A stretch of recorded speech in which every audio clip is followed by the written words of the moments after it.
ಏನು ಇವತ್ತು ನಾವೆಲ್ಲ ಕರ್ನಾಟಕ ರಾಜ್ಯ ರೈತ ಸಂಘ ಮತ್ತು ಹಸಿರು ಸೇನೆ ವತಿಯಿಂದ ಎಲ್ಲ ಕೂಡ ಇವತ್ತೆಲ್ಲ ನಮ್ಮ ಕಬ್ಬು ಬೆಳೆಗಾರರು ವಿಶೇಷವಾಗಿ ಇಲ್ಲಿ ಜಿಲ್ಲಾಧಿಕಾರಿ ಕಚೇರಿಗೆ ಕೂಡ ಎಲ್ಲ ಸೇರಿದ್ದೀವಿ. ಜಿಲ್ಲೆಯಲ್ಲಿ ಹಲವಾರು ದಿನದಿಂದ ಹಲವಾರು ಕಾರ್ಖಾನೆಗಳ ಮುಂದಾಯಿತು. ಜಿಲ್ಲೆಯಲ್ಲಿ ಪ್ರತಿಭಟನೆಗಳು ಕೂಡ ಸಾಕಷ್ಟು ರಸ್ತೆ ತಡೆದು ಸಾಕಷ್ಟು ನಮ್ಮೆಲ್ಲ ರೈತ ಮುಖಂಡರು ಪ್ರತಿಭಟನೆಯನ್ನು ನಿರಂತರವಾಗಿ ಮಾಡ್ತಾ ಇದ್ದಾರೆ.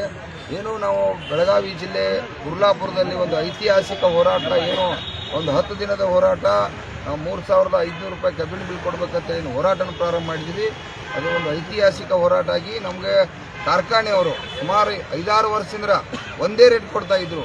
ಇವತ್ತು ಹೇಗೆ ಬೆಳಗಾವಿ ಜಿಲ್ಲೆಯಲ್ಲಿ 3,000 ರೂಪಾಯಿ ಕೊಡ್ತಾ ಇದ್ರು, ಇಲ್ಲೂ ಕೂಡ 2,700 ರೂಪಾಯಿ 2,600 ರೂಪಾಯಿ ರೇಟ್ ಕೊಡ್ಕೋತಾ ರೈತರನ್ನ ಕಬ್ಬು ಕಾರ್ಖಾನೆ ಮಾಲೀಕರು ನಿರಂತರವಾಗಿ ಶೋಷಣೆ ಮಾಡ್ಕೊತ ಬಂದಿರು.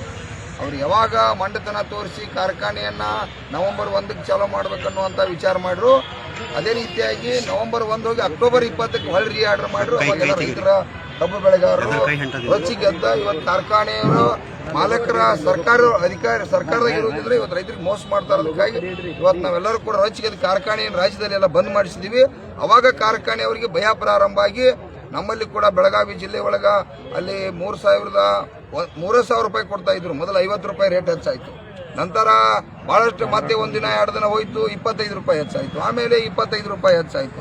ಹಾಗೆ ಮತ್ತೆ ಜಗಳ ಪ್ರಾರಂಭ ಆಯಿತು. ಮತ್ತೆ 25-10 ಆಗಿ ಲಾಸ್ಟ್ಗೆ 200 ರೂಪಾಯಿಗೆ ಬಂದಿತ್ತು. 3,200 ರೂಪಾಯಿಗೆ ಬಂದಿತ್ತು. ಕೊನೆಗೆ ಅದು ಬಹಳ ನನಗೆ 1 ರೂಪಾಯಿ ಕೊಡೋಕ್ಕಾಗಲ್ಲ, ನಾವು ಕಾರ್ಖಾನೆ ಬೇಕಾದ್ರೆ ಬಂದ್ ಮಾಡ್ತೀವಿ, ನಮ್ಮ ಪರಿಸ್ಥಿತಿ ಕೆಟ್ಟಿದೆ, ನಾವು ಒಮ್ಮೆ 200 ರೂಪಾಯಿ ಕೊಡ್ತಾ ಇದ್ದೀವಲ್ಲ, ಹಾಗೆ ಹೀಗೆ ಗಲಾಟೆ ಚಾಲೂ ಆಯಿತು. ಆಮೇಲೆ ನಾವು ಮುಖ್ಯಮಂತ್ರಿ ಮೇಲೆ ಆರೋಪ ಮಾಡಿದ್ವಿ. ರಾಜ್ಯದ ಮುಖ್ಯಮಂತ್ರಿ ಏನು ಮಾಡ್ತಾ ಇದ್ದೀರಾ, ನಿಮ್ಮ ಜವಾಬ್ದಾರಿ ಇದೆ, ನೀವು 1 ಟನ್ ಕಬ್ಬಿಗೆ 5,000 ರೂಪಾಯಿ ಟ್ಯಾಕ್ಸ್ ಹೋಗುತ್ತೆ, ನೀವು ಇವತ್ತು ಕಬ್ಬು ಬೆಳೆಗಾರ ರಕ್ಷಣೆ ಮಾಡಬೇಕು, ಕಾರ್ಖಾನೆಯವ್ರ ಕಡೆ ಹಣ ವಸೂಲಿ ಮಾಡಿಕೊಡ್ಬೇಕು ಅನ್ನುವಂಥ ಒತ್ತಾಯ ಪ್ರಾರಂಭ ಆಯಿತು. ಆಮೇಲೆ ಭಯಂಕರ ಗಲಾಟೆ ಆಯಿತು. ರಾಷ್ಟ್ರೀಯ ಹೆದ್ದಾರಿ ಕಡೆ ಕೊಟ್ಟಿವಿ. ಅಲ್ಲಿ ಸಚಿವ ಶಿವಾನಂದ ಪಾಟೀಲ್ ಅವರು ಬಂದರು, ನಚಿಕೆ ಪಾಟೀಲ್ ಅವರು ಬಂದು ಕೈ ಮುಗಿದು ವಿನಂತಿ ಮಾಡಿಕೊಂಡು ಚಳವಳಿಯನ್ನು ವಾಪಸ್ ಪಡ್ರಿ, 1 ದಿನಕ್ಕೆ ಅವಕಾಶ ಕೊಡ್ರಿ ಅಂತೇಳಿ ಶಿವಾನಂದ ಪಾಟೀಲ್ ಮಾತ್ರ ರಿಕ್ವೆಸ್ಟ್ ಮಾಡ್ಕೊ. ಅಂದರೆ ಅನಿವಾರ್ಯ ಕಾರಣಕ್ಕಾಗಿ ನಾವು ಇರಲಿ 1 ದಿನ ಅವಕಾಶ ಕೊಡೋಣ ಅಂತೇಳಿ ಕೊಟ್ಟಾಗ ಮತ್ತು ಶಿವಾನಂದ ಪಾಟೀಲ್ ಅವರು ಬೆಂಗಳೂರಿಗೆ ಹೋಗಿ ಮುಖ್ಯಮಂತ್ರಿ ಅವರು ಸುಮಾರು 3-4-5-6 ಗಂಟೆ ಮೀಟಿಂಗ್ ಆಯಿತು. ರೈತರ ಬದಲ ಗಂಭೀರವಾಗಿ ಚರ್ಚೆ ಆಯಿತು. ವಿಶೇಷವಾಗಿ ನಮ್ಮ ಬೆಳಗಾವಿ ಜಿಲ್ಲಾಧಿಕಾರಿ ಕೂಡ ಭಾಳಷ್ಟು ಪ್ರಯತ್ನ ಮಾಡಿ ಇವತ್ತು FRPಕ್ಕಿಂತ ಹೆಚ್ಚಿನ ನಾವು ರೇಟ್ ತಗೋದು. FRP ನಾವು ಯಾರೂ ಎಂದೂ ಒಪ್ಪಿಲ್ಲ, ಈಗೂ ಕೂಡ ಒಪ್ಪಲ್ಲ. ಇದು ಕೂಡ ಇವತ್ತು ಏನು ರೇಟ್ ತಗೋತು, ಬೆಳಗಾವಿ ಇರಲಿ, ಬಾಗಲಕೋಟೆ ಇರಲಿ, ಇವತ್ತು ಬಿಜಾಪುರ ಇರಲಿ, ಇಲ್ಲೂ ಇರಲಿ FRP ಹೊರತುಪಡಿಸಿನೇ ನಾವು ತಗೋದು. FRP ಎಂದೂ ಕೂಡ ನಂಬಿಲ್ಲ. ಆಮೇಲೆ ಮುಖ್ಯಮಂತ್ರಿ ಅವರ ಒತ್ತಾಯಕ್ಕೆ ನಮಗೆ ಕೂಡ ಮಾತಾಡಿದ್ರು, ಇಲ್ಲ ಏನೋ ಮಾಡೋಕ್ಕಾಗುತ್ತೆ, ಅವರು ಭಾಳ ಅಂತಂದ್ರೆ ಇನ್ನೊಂದು 50 ರೂಪಾಯಿ ನಾವು ಕೊಡಿಸ್ಲಿಕ್ಕೆ ಸಾಧ್ಯತೆ ಆಗಲ್ಲ ಅನ್ನಕತ್ರು. ನಮಗೇನು ಗೊತ್ತಿಲ್ಲ.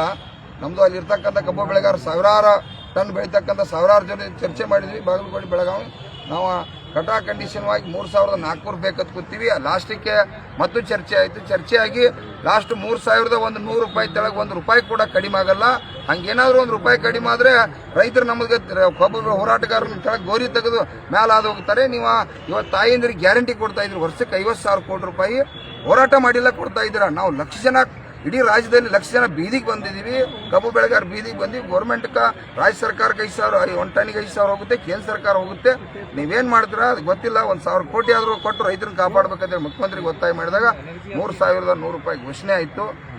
ಆಮೇಲೆ ಇವತ್ತು ಆ 3,100 ರೂಪಾಯಿ ಆದಿದ್ದು ಇಡೀ ರಾಜ್ಯವ್ಯಾಪಿ ಇರ್ತಕ್ಕಂಥ ಎಲ್ಲ ಕಬ್ಬು ಬೆಳೆಗಾರಿಗೆ ಕೂಡ ಲಾಭ ಆಯಿತು. ಅದು 50 ರೂಪಾಯಿ ಸರ್ಕಾರ ಕೊಡ್ತಕ್ಕಂಥದ್ದು ರಾಜ್ಯವ್ಯಾಪಿ ಕಬ್ಬು ಬೆಳೆಗಾರಿಗೆ. ನೋಡ್ರಿ, ಇಲ್ಲಿ 2,700 ರೂಪಾಯಿ ಇದ್ದದ್ದು. ನಿನ್ನೆ ಕಾರ್ಖಾನೆಯವ್ರು, ಕೆಲವು ಕಾರ್ಖಾನೆಯವ್ರು ಬಂದು ನೀನೇ ನಾನು ಕೂಡ ಬೆಳಿಗ್ಗೆ ಶುಗರ್ ಕಮಿಷನರ್ಗೆ ಮಾತಾಡಿದೆ, ನನಗೆ ಹೆಲ್ತ್ ಸರಿ ಇಲ್ಲ, ನಾನೇ ಬರುವಂತ ಇದ್ದಿತ್ತು, ಬೇರೆ ಕಾರ್ಯಕ್ರಮ ಇದ್ದು. ಆದರೂ ನಮ್ಮ ಇಲ್ಲಿರ್ತಕ್ಕಂಥ ಬೆಳೆಗಾರ ನೀವು ಅಧ್ಯಕ್ಷರು ಬರಲೇಬೇಕು, ಇಲ್ಲೂ ಕೂಡ ರೈತರನ್ನ ರಕ್ಷಣೆ ಮಾಡಬೇಕು. ನಾವೆಲ್ಲ ಹಿಂಗೆ 27 ತಗೋದಂದ್ರೆ ನನಗೆ ಭಯಂಕರ ಆಯ್ತಪ್ಪ, ಇಲ್ಲಿ 10,000 ಜನ ಕೊಡೋದು ಬೇಡ, ನನಗೆ ಇಲ್ಲಿ ಕೂಡ ಬೆಲೆ ನಿಗದಿ ಆಗೋದು ಮುಖ್ಯ ಅಂತೇಳಿ ನಾನು ಕೂಡ ಬಂದೆ. ಬರುತ್ನ ಕಮಿಷನರ್ ನಿನ್ನ ಬೆಳಿಗ್ಗೆ ಮಾತಾಡಿದೆ, ಅಲ್ಲಿ ಏನು ರಿಕ್ವೈರಿ ಇದೆ ಅವರಿಗೆ ಯಾರು 10.15 ಇದ್ದಾರೆ ಅವ್ರಿಗೆಲ್ಲ ಘೋಷಣೆ ಮಾಡತ್ತೇಳಿ. ನೀನು ಬಹುಶಃ DD ಅವ್ರ ಕೂಟಿಗೆ ಬಂದು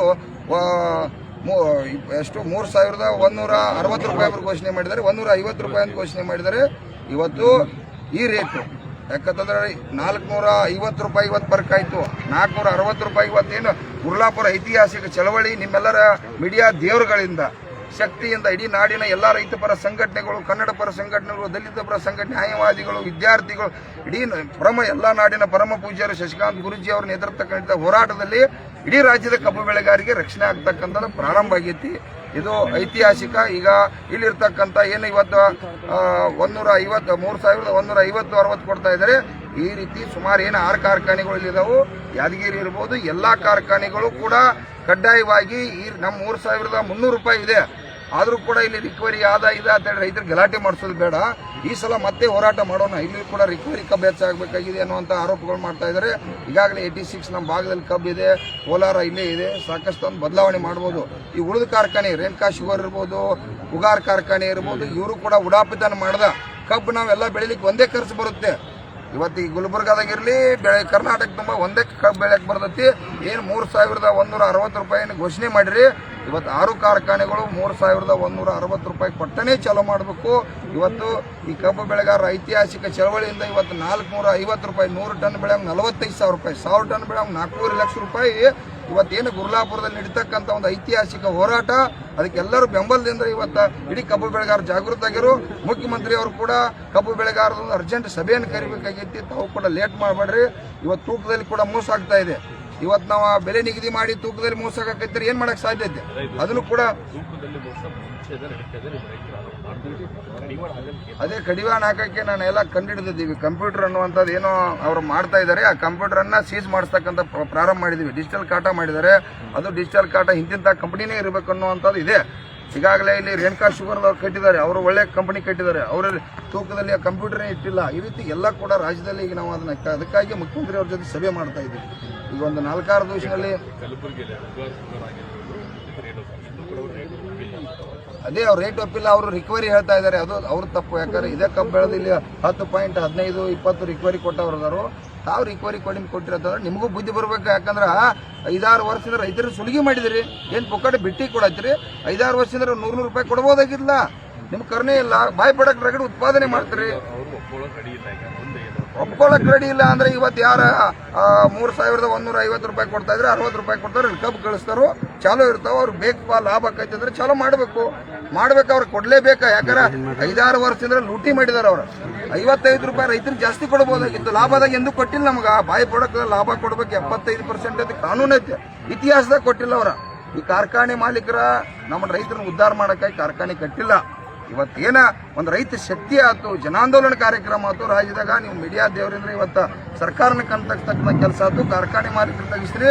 ಅದಕ್ಕಾಗಿ ಎಚ್ಚೆತ್ತು ಇವತ್ತ ರೈತರಿಗೆ 300-400 ರೂಪಾಯಿ ರಾಜ್ಯವ್ಯಾಪಿ ಲಾಭ ಆಗ್ತಕ್ಕಂಥದ್ದು. ಇನ್ನೂ ಕೂಡ ಮುಂದೆ ಬಿಡುದಿಲ್ಲ. ಈಗ ನಾವು ಹಠ ಹಿಡಿಬಾರ್ದು. ಕಬ್ಬುಗಳು ಕೂಡ ಬೆಳೆದ್ ನಿಂತಿದಾವೆ. ಅದು ಹಾಳಾಗಬಾರ್ದು ಅನ್ನೋದಕ್ಕಾಗಿ 3,300 ರೂಪಾಯಿ ಮುಗಿಸ್ಕೊಂಡಿದ್ದೀವಿ ನಾವು. ಏನಿಲ್ಲ, ಅವ್ರು ಕೊಟ್ರೆ ನೋಡ್ರಿ. ಈಗ ಅವರು ಕೊಡ್ಲೇಬೇಕೇನು ಬಿಡಕ್ಕಿಲ್ಲ. 5-6 ವರ್ಷ ಲೂಟಿ ಮಾಡ್ಯಾರು. ಈ ಸಲ ಒಂದು 200-300 ರೂಪಾಯಿ ಏನು ಹೆಚ್ಚಾ ಕಡಿಮೆ ತಿಂದಾರ, ಅದನ್ನ ಇಲ್ಲಿ ಕೊಟ್ಟು ಬಿಡುದು. ಮುಂದಿನ ಸಲ ಏನೈತಿ ರೈತರಿಗೆ ಕಬ್ಬು ಇಳುವರಿ ಕಬ್ಬ ಬೆಳೆದಕ್ಕೆ ಅವಕಾಶ ಕೊಡೋದು. ಇನ್ನೊಂದು ಏನು ಪ್ರಾಬ್ಲಮ್ ಆಗಿತ್ತಂದ್ರ ರಿಕವರಿಯನ್ನ ಸರ್ಕಾರ ತೆಗೆದಿಲ್ಲ, ನಾವು ರೈತರು ತೆಗೆದಿಲ್ಲ. ಕಾರ್ಖಾನೆ ಮಾಲೀಕನ ರಿಕವರಿ ತೆಗಿತಾನೋ ಅವ ಕೂಡ ಸರ್ಕಾರಕ್ಕೆ ರಿಪೋರ್ಟ್ ಕೊಡ್ತಾನ. ಇದು ಲೂಟಿ ಮಾಡ್ತಕ್ಕಂಥದ್ದು ಆಗತೈತಿ. ಇದೆಲ್ಲ ಬಂದ್ ಆಗಬೇಕು. ಇವತ್ತೇನು 3,150 ರೂಪಾಯಿ ಇವತ್ತೇನು ಘೋಷಣೆ ಆಗೈತಿ.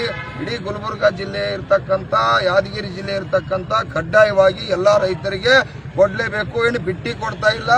ಇವತ್ತು ನಾವು FRP ಹೊರತುಪಡಿಸಿನೇ ಇವತ್ತು ರೇಟ್ ತಗೋತಾ ಇದ್ದೀವಿ. ಬೆಳಗಾವಿ ಒಳಗೆ ಕೂಡ ನಮ್ಮಲ್ಲಿ 10-15 ಕಾರ್ಖಾನೆಗಳು FRP ರಿಕವರಿ ಇಲ್ಲ. ಆದ್ರೂ 3,300 ಹೆಂಗೆ ತಗೋತಾ ಇದ್ದೀವಿ.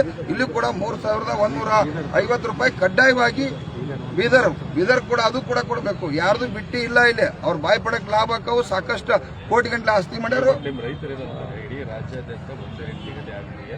ಅದು ಒಳ್ಳೆ ವಿಚಾರ ಸರ್. ಆದ್ರೆ ಈಗೇನಾಗಿದೆ, ಎಲ್ಲ ಮೋಸ ನಡೀತಾ ಇದೆಯಲ್ಲ. ಈಗ ರಿಕವರಿಯನ್ನ ಒಂದು ನಾವು ಶಾಂಪಲ್ ಮಿಷನ್ ಕುಣಿಸ್ಬೇಕಾಗಿದೆ. ಅದಕ್ಕೆ ರಾಜ್ಯದ ಮುಖ್ಯಮಂತ್ರಿ ಜೊತೆ ಮಾತಾಡಿ, ಶುಗರ್ ಮಂತ್ರಿ ಅವ್ರ ಜೊತೆ ಮಾತಾಡಿ ಒಂದು ಮೀಟಿಂಗ್ ಆಯ್ತಲ್ಲ ಅಂತಂದ್ರೆ ಅದು ಗೆಜೆಟ್ದಲ್ಲಿ ಪಾಸ್ ಆಗಿ ಅದಕ್ಕೆ ಸರ್ಕಾರ ಬಜೆಟ್ ತೆಗೆದಿಟ್ಟು, ಈಗ ಹೇಗೆ ತೂಕದ ಸೇತುವೆಗಳನ್ನ ಸರ್ಕಾರ ಬಜೆಟ್ ತೆಗೆದಿಟ್ಟಿದೆ, ಆ ರೀತಿ ಇದಕ್ಕೂ ಕೂಡ ಸಿಸ್ಟಮೆಟಿಕ್ ಮಾಡಿಸ್ತಕ್ಕಂಥದನ್ನ ಆಗ್ಬೇಕು. ರಿಕವರಿ ಸರ್ಕಾರನೇ ಚೆಕ್ ಮಾಡಬೇಕು. ಕಾರ್ಖಾನೆ ಮಾಲೀಕ ಚೆಕ್ ಮಾಡಿದ್ರೆ ತುಡುಗು ಮಾಡ್ತಾನೆ, ಮೋಸ ಮಾಡ್ತಾನೆ. ಅದಕ್ಕಾಗಿ ದಯವಿಟ್ಟು ಕಬ್ಬು ಬೆಳೆಗಾರನ ರಕ್ಷಣೆಯನ್ನ ಕಾರ್ಖಾನೆ ಮಾಲೀಕರು ಮಾಡಬೇಕು, ರಾಜ್ಯದ ಮುಖ್ಯಮಂತ್ರಿ ಮಾಡಬೇಕು. ಇಷ್ಟಕ್ಕೆ ಬಗೆಹರಿದಿಲ್ಲ. ನಾವ 1 ಟನ್ ಕಬ್ಬಿಗೆ ರಾಜ್ಯ ಸರ್ಕಾರಕ್ಕೆ 5,000 ಟ್ಯಾಕ್ಸ್ ಹೋಗತಿ, ಕೇಂದ್ರ ಸರ್ಕಾರಕ್ಕೆ 5,000 ಟ್ಯಾಕ್ಸ್ ಹೋಗ್ತಿ, ಅದ್ರೊಳಗೆ 1,000 ಅವ್ರನ್ನ ಕೇಳಿದೀವಿ, ಇವ್ರನ್ನೂ ಕೂಡ ಕೇಳ್ತೀವಿ. ಚಳಿಗಾಲ ಬೆಳಗಾವಿ ಅಧಿವೇಶನದಾಗ ಸುಮಾರು 10 ಲಕ್ಷ ಕಬ್ಬು ಬೆಳೆಗಾರ ಸೇರಿ ಅಲ್ಲೂ ಕೂಡ ಸರ್ಕಾರದಿಂದ ಇನ್ನೂ ಹೆಚ್ಚಿಗೆ ಪರಿಹಾರನ ಪಡ್ಕೋತಕ್ಕಂಥ ಕೆಲಸ ಕೂಡ ಕರ್ನಾಟಕ ರಾಜ್ಯ ರೈತ ಸಂಘ ಮಾಡ್ತೈತೆ. ನೀವೇನು ಕೇಳಿದ್ರಲ್ಲ ಕ್ವಶನ್ ಕುರ್ಲಾಪುರ ಹುಲಿಗೆ